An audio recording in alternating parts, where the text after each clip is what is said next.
Islam adalah agama minoritas di Korea Selatan yang hanya dianut sekitar 0,2% masyarakatnya. Saat ini, orang Islam di Korea Selatan diperkirakan berjumlah 100.000 hingga 200.000 orang.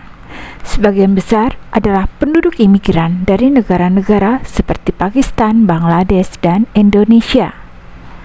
Dalam sejarahnya, masuknya Islam di Korea diperkirakan berlangsung sejak abad ke-9.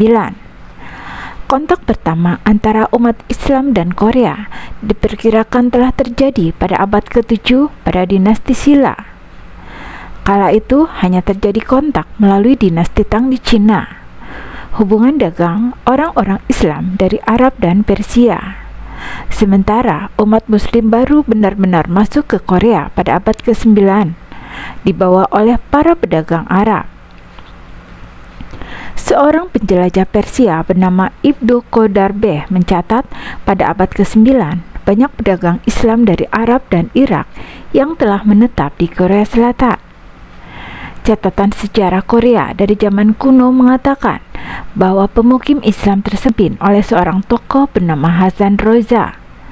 Catatan lain menunjukkan umat Muslim yang menetap di Korea kebanyakan menganut Islam Syiah. Keberadaan umat Islam di Korea terus bertahan selama berabad-abad hingga era kerajaan Goryeo pada tahun 1918 hingga 1392. Terlebih lagi, pada abad ke-11, hubungan dagang Islam dan Korea semakin kuat, dibuktikan dengan hadirnya pedagang Muslim yang semakin meningkat.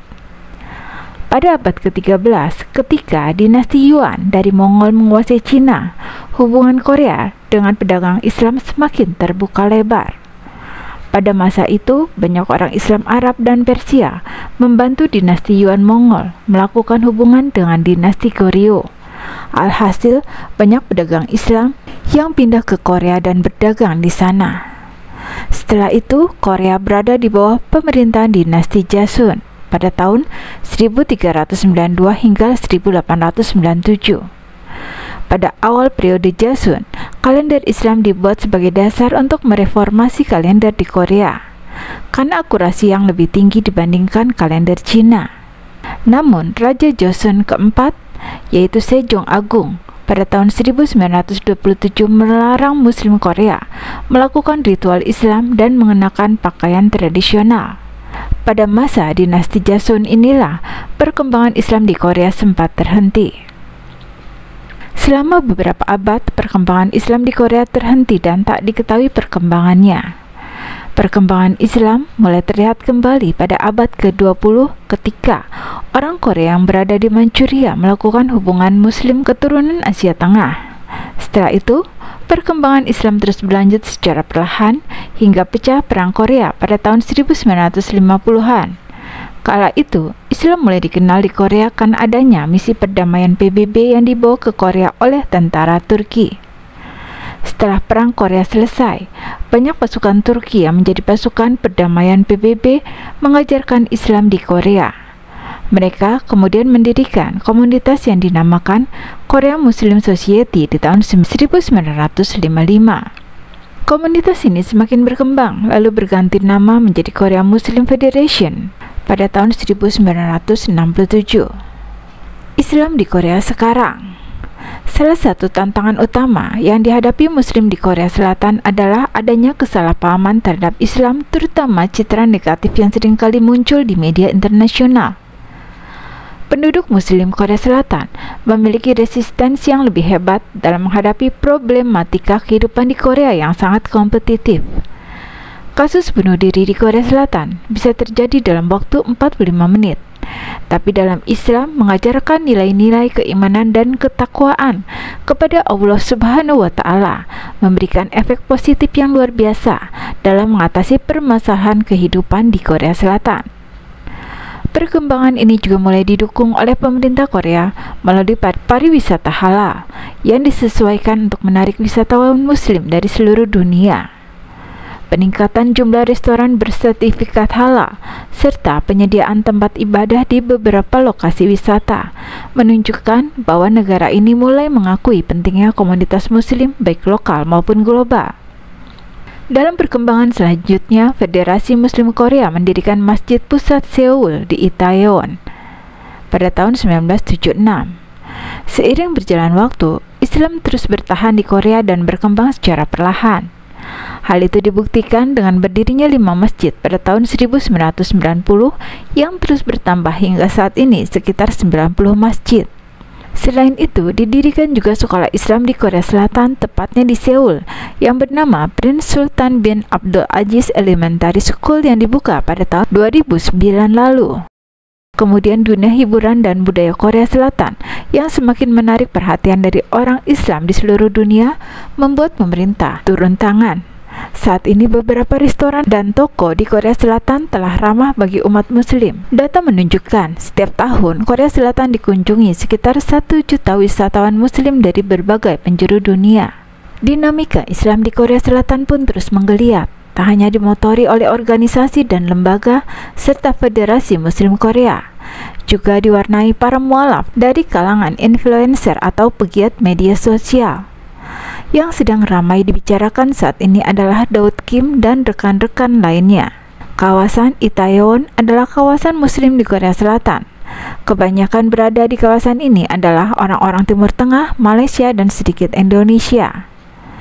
Berbagai kafe atau restoran halal banyak dibuka dan harganya cukup terjangkau. Ada masjid terbesar di Seoul yaitu Masjid Itaewon. Masjid ini berada di kawasan Itaewon. Dan dari halaman masjid, Anda dapat melihat pemandangan Namsan Seoul Tower. Berikut ini influencer mualaf terkenal dari Korea. Yang pertama, Daud Kim. Daud Kim merupakan YouTuber yang sering membagikan kehidupannya melalui channel YouTube-nya. Ia memeluk Islam sejak tahun 2019. Daud mengaku tertarik belajar Islam setelah menyaksikan budaya Muslim. Yang kedua ada Ahyana Ji-hye-moon. Ahyana sedang menjadi pembicaraan di dunia maya karena keputusannya untuk menjadi mualaf. Ia populer di Indonesia karena menjadi brand ambassador sebuah produk kosmetik lokal. Ahyana bersahadat sejak tahun 2012 silam. Perjalanan spiritualnya dituangkan dalam buku berjudul Ahyana Journey to Islam. Yang ketiga, Song Bora. Ia sudah menjadi mualaf sejak tahun 2007. Setelah memutuskan masuk Islam, Song mengaku kesulitan melaksanakan ibadah dengan benar. Namun akhirnya ia tahu, sholat tidak harus selalu di masjid. Asal tempat bersih dan suci, kita bisa langsung sholat di situ. Yang keempat, Kang Nayeon. Kang Nayeon juga merupakan mualaf yang memiliki bisnis makanan halal di Korea Selatan. Ia sering membagikan kegiatannya bersama muslim lain di Korea Selatan melalui media sosial Instagram. Yang kelima, Young Sword. Sebelum menjadi mualaf, ia sering membuat konten mendengarkan lagu-lagu Arab dan memberikan reaksi. Setelah menjadi mualaf, ia mulai belajar apa-apa saja yang boleh dan tidak boleh dilakukan oleh seorang muslim. Yang keenam, Ujung Opa. Awalnya, Ujung Opa atau Hwang Woo-jung terkesan dengan suara azan saat berkunjung ke Indonesia. Tidak hanya di satu tempat dan itu saling bersahutan. Sebenarnya, ia mengaku sudah tertarik dengan Islam sejak usia 14 tahun. Tapi di Korea Selatan, informasi tentang Islam sangat terbatas. Yang ketujuh, Aidin Moon. Aidin Moon merupakan adik dari Ahyana Moon. Ia resmi bersahadat di Masjid Sentral Seoul. Rupanya ia terpengaruh oleh sang kakak Ahyana. Aidin mengaku hatinya tenang saat melihat kakaknya melaksanakan ibadah termasuk mengaji. Yang kedelapan, Manny Varsity. Manny dari grup Varsity menjadi artis Korea pertama dari dunia K-pop yang mualaf.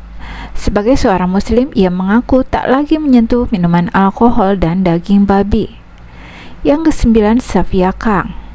Hidayah didapat Safia saat ia bekerja di Federasi Muslim Korea. Safia sebenarnya tidak tahu seperti apa itu Islam, tapi karena tuntutan pekerjaan secara tidak langsung ia mengerti dan akhirnya makin tertarik untuk masuk Islam. Di tahun 2015, ia memutuskan bersahadat dibantu oleh Imam Masjid Seoul. Yang ke-10, Mona Hyumin Bae. Ia merupakan seniman lukis. Ia menjadi mualaf sejak tahun 2009. Saat itu ia menyelesaikan studinya di jurusan skenografi di Uni Emirat Arab. Lingkungan yang islami membuatnya tertular hingga memutuskan menjadi mualaf.